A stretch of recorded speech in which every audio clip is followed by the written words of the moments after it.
Abiso sa mga sineserbisyohan ng Maynilad, mag-imbak na po ng tubig dahil magkakaroon ng scheduled water interruption sa ilang lugar.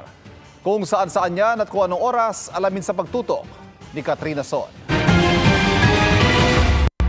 Bago simulan ng pamilya ni Estrella, tagyam ang kanilang munting salo-salo ngayong araw. Mag-iimbak muna siya ng tubig. Ang lugar nila sa Barangay Sauyo kasama sa mga mawawalan ng tubig sa gabi ng Martes hanggang umaga ng Miyerkules dahil sa scheduled water interruption ng Maynilad. Kailangan mag-stock. Madami naman kami mga lagayan. May mga container naman kami na marami. Si Susan Bagid nag-aalala dahil isa lang ang kanilang drum sa bahay at 7 tao ang maghahati-hati. Napakahirap talaga. Kami nga minsan 2 beses kami naliligo kasi sobrang init lalo pag mga high blood kami. Sa Barangay Bagbag, maagang naglaba ang ilang residente. Kasi ganito na mawala ng tubig, at least hindi po matambakan ng labahin po.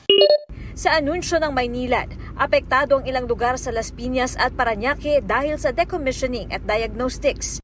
Mamayang 6:00 ng gabi, mawawalan ng tubig ang mga barangay na Almanza 1, Kaa, Manuyo 2 at Pulang Lupa 2 sa Las Piñas. Bukas, sa ibang bahagi ng Almanza 1, Las Piñas at BF Homes sa Parañaque. Sa Quezon City, bukas ng gabi rin magsisimula ang water interruption.